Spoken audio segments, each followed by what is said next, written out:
I'm here on the job site with Dale, who's a framing contractor. Hey, good morning. Dale traded up to Geico Commercial Auto Insurance for all his business vehicles. We're here where he needs us most. Yep, they sure are. We make it easy for him to save on all his insurance needs, all in one place, with coverage that fits his business and bottom line. Oh, I shouldn't have looked down. It's all right. We're so far up here. Look at me. Take a deep breath. No, I'm good. So good. Get a commercial auto insurance quote today at geico.com and see how much you could save. It feels good to Geico.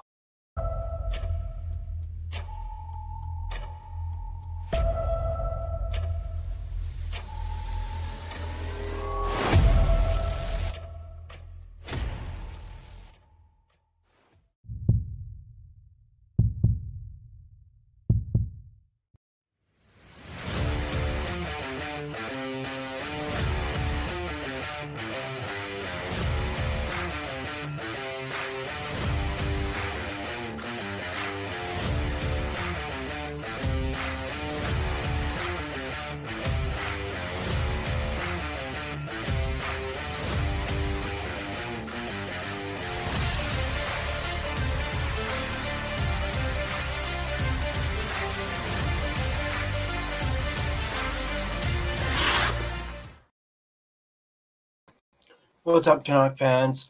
Welcome to The Line Change, a Vancouver Canucks podcast, which is a presentation of DraftKings Sportsbook, an official sports betting partner of the NHL, and we are also a proud member of the Hockey Podcast Network. Be sure to check out the network for your favorite podcast covering your favorite team at thehockeypodcastnetwork.com, the home of hockey podcasts, every team, everywhere. Now, in this particular video, we're asking the question, how should the Canucks approach the 2026 trade deadline? Is the approach going to be a full-on fire sale for the team come the deadline? Are they going to be able to sell off more pieces to kickstart this rebuild that they are embarking on now? The fire, pun intended, was lit when, of course, the Quinn Hughes trade went down back in December. Some would even argue that this rebuild actually slowly began when the Canucks traded JT Miller almost 1 year ago. So let's go ahead and not waste any time. Let's bring up an article that really dissects this and talks about this. This is an article from Sportsnet. So let's go ahead and check it out. Over the past 3 seasons, you would be hard-pressed to find an organization that has been more fascinating to watch than the Vancouver Canucks. They have gone from regular season Pacific Division champions in 2023-24 to missing the playoffs last season and now find themselves sitting last in the overall standings with the best chance to win the lottery and pick first overall this summer. The Canucks management group previously stated the team was going to retool the roster on the fly, which is basically retool in a hybrid form. Then the team lost 11 games in a row, the longest in history of the franchise, and so they've pivoted to a full-on rebuild strategy. What Vancouver is entering into will take patience and time. It will test the resilience of their fan base, but if they stick to a draft and develop model for the next 3 seasons at least, they have an opportunity to come out the other side of the strategy with a new core of players to move forward with for several years. With Vancouver entering into rebuild mode, here's an organizational analysis of the Canucks, including what they might receive in trades, their current draft capital, and an update on some of their top prospects. Now, I will leave a link to this article in the description down below so you guys can not only check it out for yourselves, but also read along as well, and just so you know where this is coming from as well. So as you can see here, we are looking at the draft capital for the Vancouver Canucks. Any NHL team that has the guts to tear down the roster and enter into a full-on rebuild needs to acquire as much draft capital as they possibly can. The more picks they accumulate, the more opportunities they have to, quote-unquote, hit on players. Seems like a simple enough strategy, but an organization has to buckle down, work harder than any other scouting staff in the league, and make sure they stock the cupboards with assets. Here's how the Canucks' draft capital currently looks for the next 3 cycles. So as you can see here, in 2026, the Canucks currently have 2 first-round picks, 2 second-round picks. They do not have a third-round pick in the 2026 draft, but they do have a 4th-round pick, a 5th-round pick, and a 6th-round pick. They also do not have their 7th-round pick. So they have 1, 2, 3, 4, 5, 6, 7 picks in the 2026 draft. Of course, there is the chance that the Canucks actually end up getting a 3rd first-round pick, because everyone knows, or you may not know, that the Ottawa Senators are going to have to forfeit their first-round pick in the 2026 draft due to the NHL. Something to do with some sort of trade several years ago. The NHL ended up, punishing the Senators over it. And you're probably wondering, well, what does this have to do with the Canucks? Well, the Canucks' 2nd-round pick would be first in the 2nd round. So they're basically turning that pick essentially into a 1st-round pick. So basically, and we're just going to go off as if the Canucks win the lottery. So they end up picking 1st overall. That 3rd 1st-round pick would be the last pick in the 1st round. So the Canucks would technically be drafting 1st overall and also drafting last in the 1st round. That is why a lot of people are saying the Canucks technically, in technical terms, have 3 1st-round picks. So just a little bit of clarity on that. Moving forward, let's take a look at the Canucks' current roster. So the Canucks are rebuilding. They've already traded out Quinn Hughes and pending UFA Kiefer Sherwood, but the sense is they're only just getting started. Here's how the Canucks' roster currently looks in relation to contracts, trade clauses, salary retention, and future salary cap structure. I'm actually going to make this slightly bigger. So I'm going to minimize myself so you guys can get a full-on look at this as much as I possibly can. So as you can see here from the forwards, you have Elias Pettersson up at the top. Obviously, he has his $11.6 million contract that runs until 2029, 2030. And then he is a UFA, and I believe that says 2032. So technically, it actually goes until 2031. And you have Brock Besser, who's making 7.25 all the way up until around the same time as well. So he, much like Pettersson, will be a UFA in 2032. Then you have Jake DeBrusk, who's making $5.5 million, and he will be a UFA in 2031, so a year before Pettersson and Besser. You have Evander Kane, who is a pending UFA this upcoming season. You have Marco Rossi, who is obviously currently injured right now. He's making $5 million, and he is a RFA, and I believe that is 2028, 2029, and then he is a UFA a year later in 2029, 2030. You have Connor Garland, whose new contract does not kick in until next year, so he's on the final year of his current deal, which is $4.95 million. Obviously, that will bump up to $6 million starting next season, where he's making, as I mentioned, $6 million. And then he is not a UFA until 2032 as well, much like Pettersson and Besser. You have I skipped over Hedl. You have Philip Hedl, who's making $4.437 million, or is that what? I'm just going to say $4.4 million over the next 2 seasons before he becomes a pending UFA in 2027, 2028. And you have Niels Höglander, who's making $3 million over the next 3 seasons, and then he is, of course, a UFA in 2027, 2020, or 2028, 2029. You have Drew O'Connor, who's making $2.5 million over the next 2 seasons, and then, of course, he will be a pending UFA in 2027, 2028. Teddy Bluger, who is making $1.8 million, is, of course, a pending UFA, so he is probably someone that the Canucks might look at to trade at the deadline. Same goes for Evander Kane. You have David Kampf, who's making $1.1 million. He too is a pending UFA, so don't be surprised if he is dealt at the deadline as well. Liam Ogren, who is making under $1 million over the next 2 seasons, he will become a RFA in 2027-2028. So the Canucks will be able to hold on to his rights for some time unless they decide to move him, which I honestly don't think they will. You have Linus Karlsson, who is making, once again, under $1 million, $775,000 for at least this season. And then starting next season, he gets a pay raise up to $2.25 million over the next 2 seasons. And then he is a UFA in 2028-2029. You have Atu Ratu, who's making also $775,000 over the next 2 seasons, and then he becomes a RFA in 2027-2028. You have Max Sasson, who is making $775,000 for at least this season, and then he gets a pay raise up to about $1 million in 2026-2027 for 2 seasons, and then he too is a UFA around the same time as Linus Karlsson.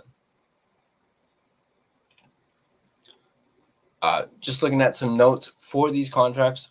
Contracts for Elias Pettersson and Brock Boeser expire after the 2031-2032 season, as we mentioned. Pettersson's contract includes a full no movement clause. Boeser has one as well through the 2028-2029 season. Jake DeBrusk's contract expires after the 2030-2031 season, and he also has a no movement clause for the next 2 seasons. Connor Garland's contract expires after the 2031-2032 season, that being his new contract, and he has a no move protection for the next 4 years after July 1st.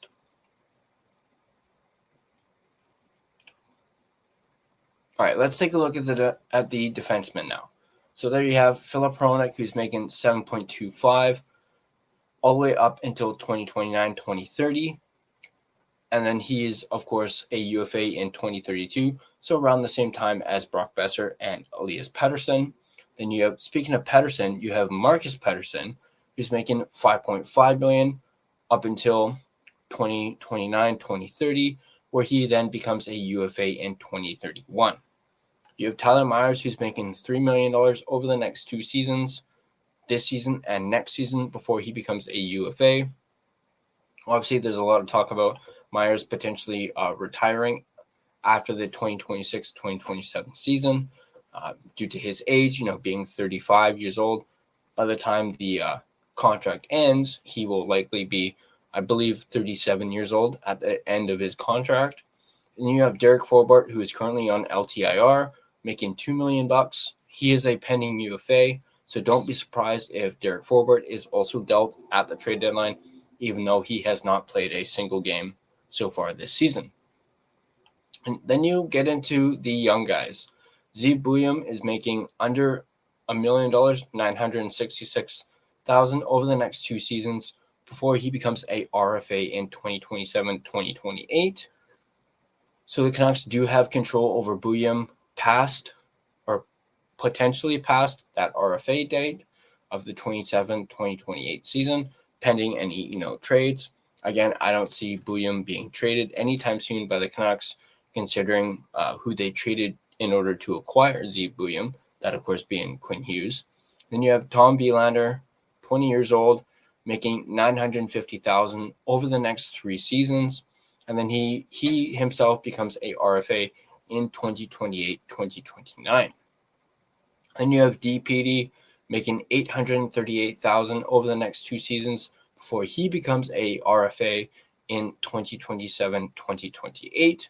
Then you have P.O. Joseph, who's making $775,000 this season, and then he becomes a RFA next season before becoming a UFA in 2027-2028. Filip Hronek's contract expires at the conclusion of the 2031-2032 season and has a no movement clause through the 27-28 season. Marcus Pettersson's contract expires at the end of 2030-2031, and his no movement clause also runs through the 27-28 season. Tyler Myers' contract has another year left on it. He has a no movement clause this season, followed by a 12-team no trade list next season. Let's take a look at the goaltenders. Obviously, you have Thatcher Demko, who's making $5 million this year. And of course, his new contract kicks in next year that he signed this past summer, where he's making $8.5 million over the next 3 seasons before becoming a UFA in 2029-2030. Then you have Kevin Lankin, who's making $4.5 million up until the 2030 season before he becomes a UFA in 2030. You, of course, have Yuri Patera, who's making $775,000, and of course, he is a pending UFA as well. So who knows? Maybe we could potentially see Patera dealt, even though he has spent most of his time down at Abbotsford. Thatcher Demko's contract situation is interesting. He's in the final year of his previous contract and doesn't have any trade protection on it. However, when his extension kicks in, starting in 2026-2027, he will have a no-movement clause. When Demko is healthy, he is a top-flight NHL starter, but he can't seem to avoid the injury bug and misses significant time every season. Kevin Lankinen's contract has a no-move clause for this season as well as next season. Let's take a look at LTIR.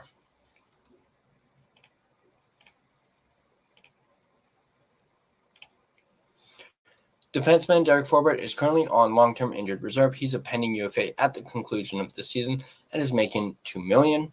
So obviously that is somebody who the Canucks would likely want to move off of. Taking a look at salary retention and buyouts, owners aren't fond of having a player's contract on their books for extended periods of time after they've been bought out or traded. In the Canucks' case, they have some significant dollars being spent on players who are no longer even with this organization. Obviously, the big one being defenseman Oliver Ekman-Larsson was bought out and is still counting for $4.766 million against Vancouver's cap this season and next season. Even after that, he'll still be on the books for over $2 million for another 3 seasons. Man, I did not realize that OEL's buyout had like 3 more seasons after this one and next one on top of that. Like, that is absolutely brutal. And I know there's been that running joke going around how OEL is like has the most production on the Canucks payroll, and he's not even on the team. So there's that. Vancouver retained $712,500 of forward Ilya Mikheiv's salary when they traded him to the Chicago Blackhawks in June of 2024. Now, let's take a look at some trade bait. Canucks president of Hockey Ops, Jim Rutherford, has stated that they will listen to offers for essentially any roster player. Having said that, the following players are most likely to be moved sooner than later and potentially return some significant draft capital in exchange for their services. Now, before we dive into this, I want to give a shout out and thank you to my sponsor, DraftKings, the official sports betting partner of the NHL. So a big thank you to DraftKings Sportsbook. Never experienced the jaw-dropping moments that make hockey? Well, you can experience them all with DraftKings Sportsbook, an official sports betting partner of the NHL. Missouri listeners, listen up. DraftKings Sportsbook is now live in the Show Me State. New customers, this one's for you. Bet just $5, and if your bet wins, you'll get $200 in bonus bets instantly. Download the DraftKings Sportsbook app and use code THPN, that's code THPN, to turn $5 into $200 in bonus bets if your bet wins. In partnership with DraftKings, the crown is yours. Gambling problem? Call 1-800-GAMBLER. In New York, call 877-8-HOPE-NY or text HOPE-NY, which is 467-369. In Connecticut, help is available for problem gambling. Call 888-78-9777 or visit ccpg.org. Please play responsibly on behalf of Boot Hill Casino and Resort in Kansas. Pass-through per wager may apply in Illinois. 21 plus age and eligibility varies by jurisdiction. Void in Ontario. Restrictions apply. Bet must win to receive bonus bets, which expire in 7 days. Minimum odds required. For additional terms and responsible gaming resources, see dkng.co/audio. This is a limited time offer. Copyright NHL 2025, all rights reserved. I'd also like to thank my secondary sponsor, none other than Gassy Jack Art, maker of this amazing artwork you see right here in front of you. And you guys can check them out yourselves at GassyJackArt.com. All right, let's get back into it. There we go. This is where we were. All right. Obviously, first name on the list, Evander Kane, who, as we've mentioned, is a pending UFA. Kane hasn't had the kind of year he or the Canucks had hoped he would when he joined the team. He hasn't contributed enough offense, only 9 goals, 23 points, to make up for his defensive metrics. Having said that, players like Kane generally provide value at the hardest time of year with their physical presence. He does have a modified no-trade clause, which allows him to approve a move to 16 teams, and his cap hit is $5.125 million. I'm positive he would welcome a chance to engage in playoff hockey this spring, and that Vancouver would use one of its 2 remaining salary retention slots to bring that number down for an acquiring team. I'm not a big fan of that, considering the Canucks are still already on the books for OEL and Mikheyev. So I don't know about that. I don't envision teams lining up to overpay for Kane's services, though.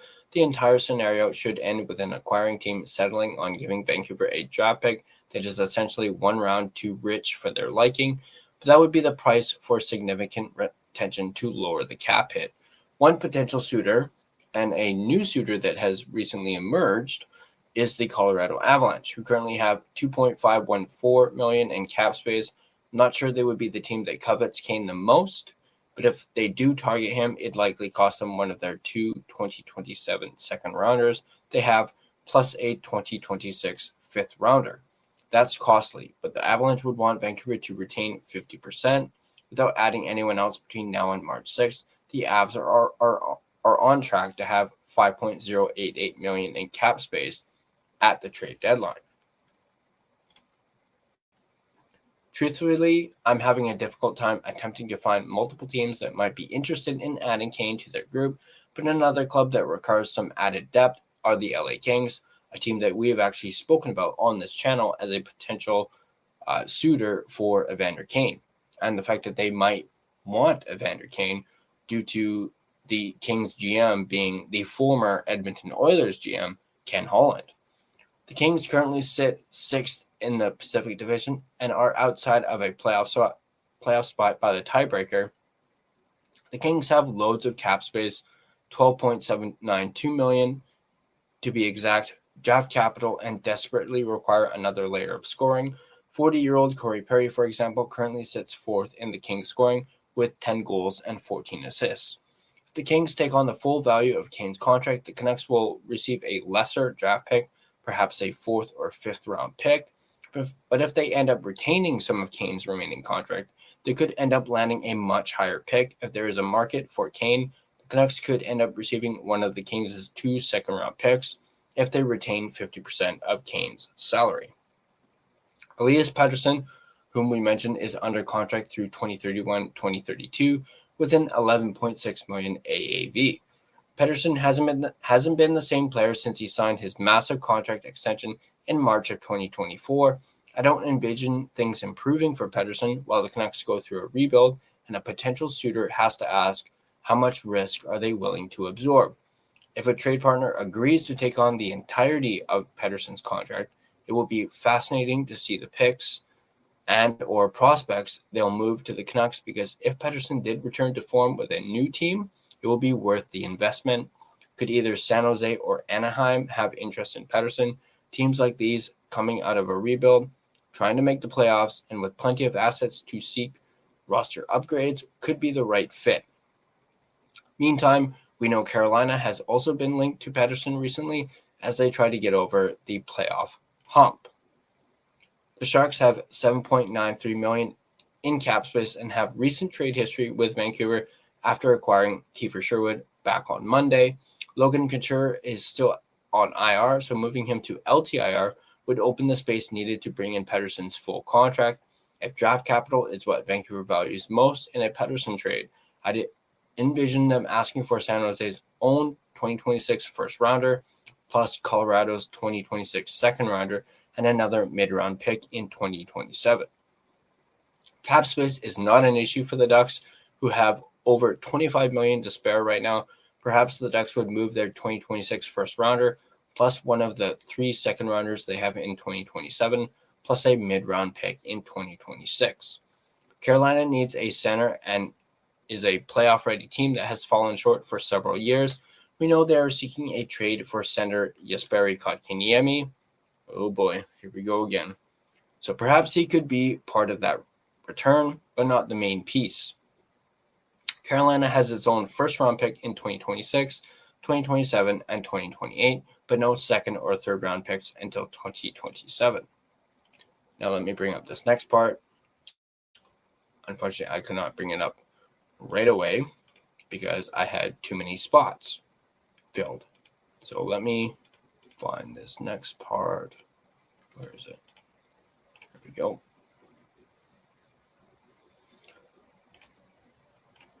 Actually, let me bring up the rest of it just so I don't have to do it again. Give me one quick second here, guys.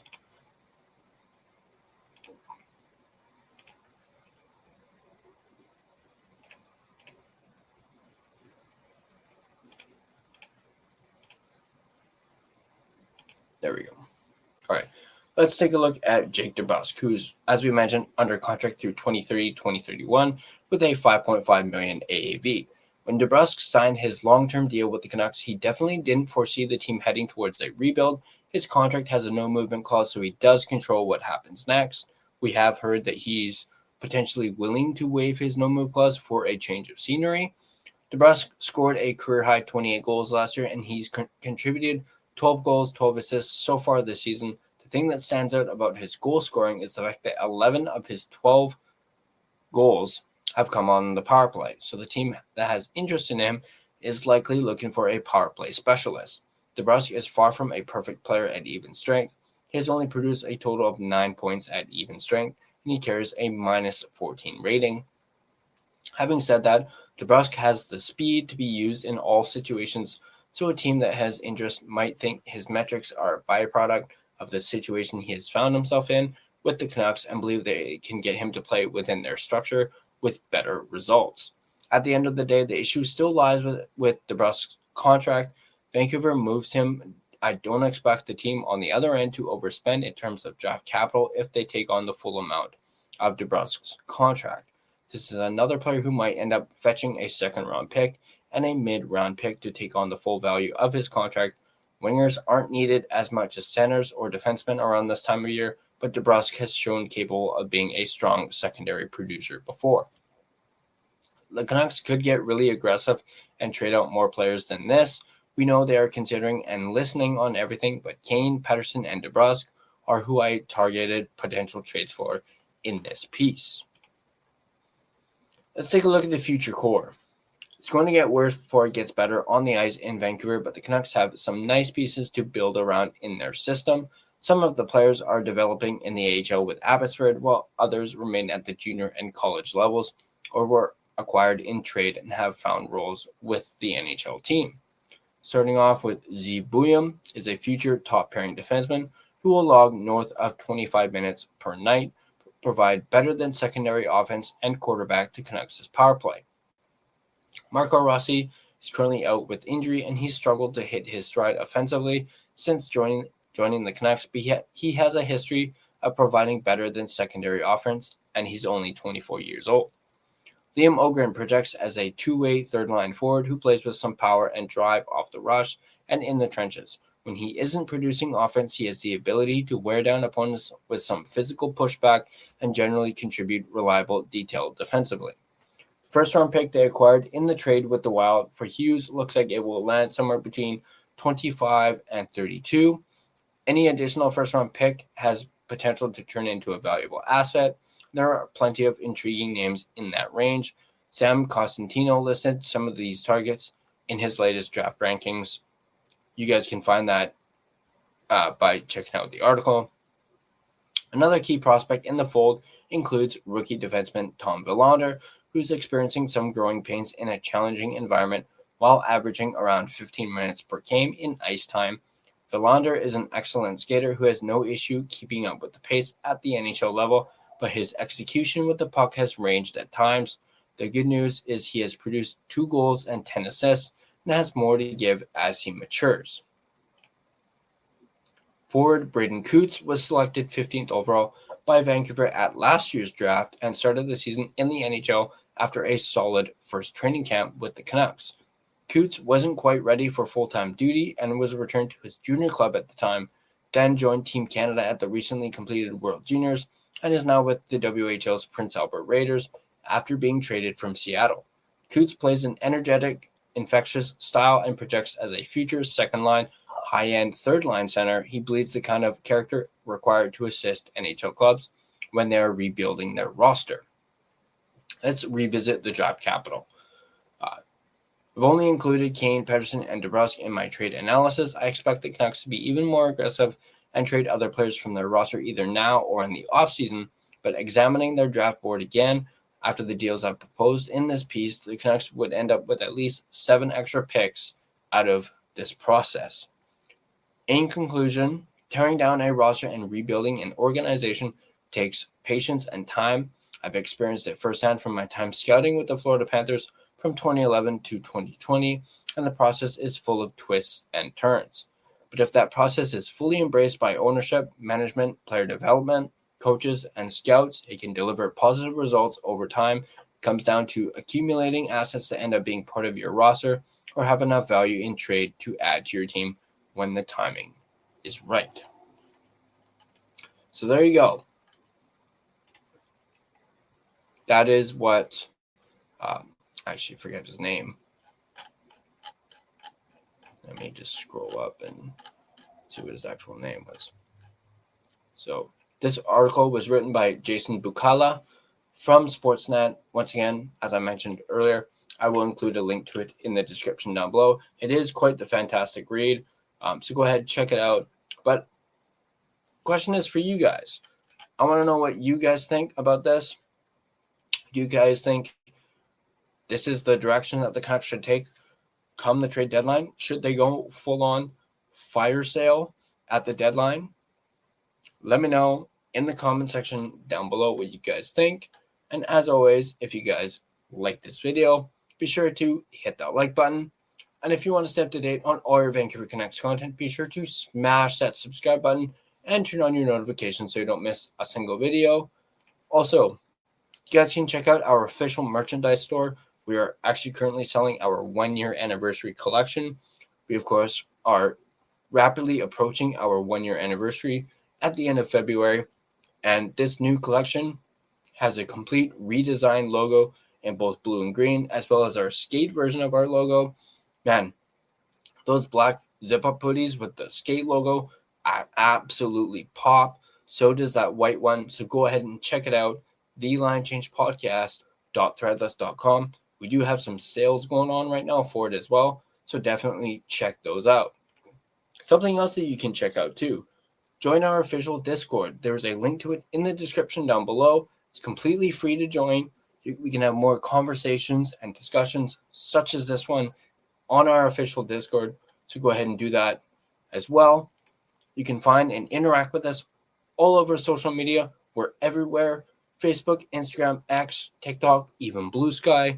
Feel free to give us a follow on all of our social media platforms. Speaking of platforms, if you prefer an audio version of this podcast, you can find us on both Spotify and Apple Podcasts.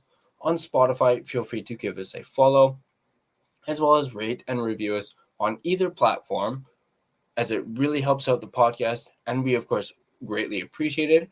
Something else that we appreciate too, if you absolutely loved a certain episode of the podcast and want to listen to it over and over and over again, feel free to download your favorite episode.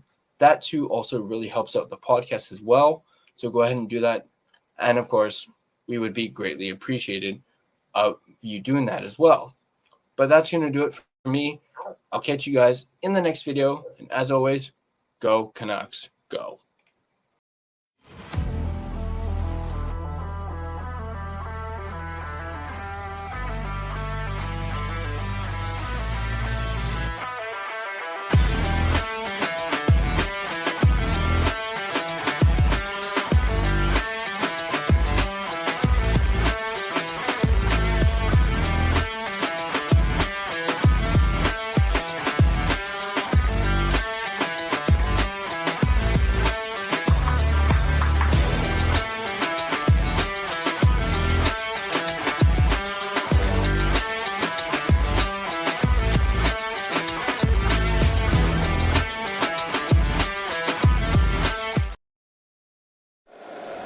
If you like the show, please take a moment to rate, review, and subscribe. It really does help the show to grow.